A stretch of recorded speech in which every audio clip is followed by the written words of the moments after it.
আজকে তাহলে যে সংস্কারের কথা বলছেন, প্রথম সংস্কার হলো যে নির্বাচনের ব্যবস্থা করতে হবে,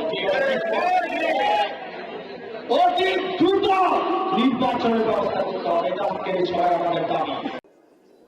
আজকে একটা অন্তর্বর্তীকালীন সরকার চলছে, এটা কি আমাদের সরকার? না, এটা তত্ত্বাবধায়ক সরকার বলেন, অন্তর্বর্তীকালীন সরকার চলে। তো আমরা অন্তর্বর্তীকালীন সরকারের কাছে বারবার বলছি, আজকের সবাই অনেকে বলছে যে নির্বাচনের ব্যবস্থা করেন। এই অন্তর্বর্তীকালীন সরকার সংস্কারের কথা বলছে। আপনারা দেখেন এই সংস্কার যে 31 দফা, এই দফা 2 বছর আগে কে দিয়েছিল? একটু জোরে বলেন না, কে দিয়েছিল?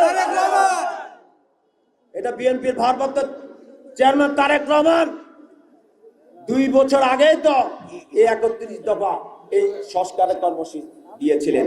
আজকে আপনারা সংস্কার বলেন, সংস্কার বলেন, সংস্কার বলে আপনারা ক্ষমতাকে কালক্ষেপণ করছেন। ক্ষমতাকে বিলম্বিত করার জন্য, ক্ষমতা থাকার জন্য আপনারা খালি শুধু বারবার সংস্কারের কথা বলছেন। আমরা আজকের এই সভা থেকে বলতে চাই, 2014 সালে যে একতরফা নির্বাচন হয়েছিল, সেই নির্বাচনে জনগণ কি ভোট দিতে পেরেছে? না, ভোট দিতে পারে নাই।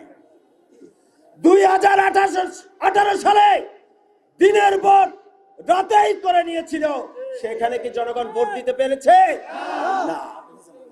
2024 সালে একটা দামি নির্বাচন করেছে, সেই নির্বাচনে কি জনগণ ভোট দিতে পেরেছে?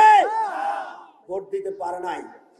আজকে জনগণ উন্মুখ হয়ে আছে, আজকে জনগণ ভোট দেওয়ার জন্য উন্মুখ হয়ে আছে না? আজকে তাহলে যে সংস্কারের কথা বলছেন, প্রথম সংস্কার হলো যে নির্বাচনের ব্যবস্থা করতে হবে। কি কথা ঠিক তো? অতি দ্রুত নির্বাচনের ব্যবস্থা করতে হবে, এটা আজকের সবাই আমাদের দাবি।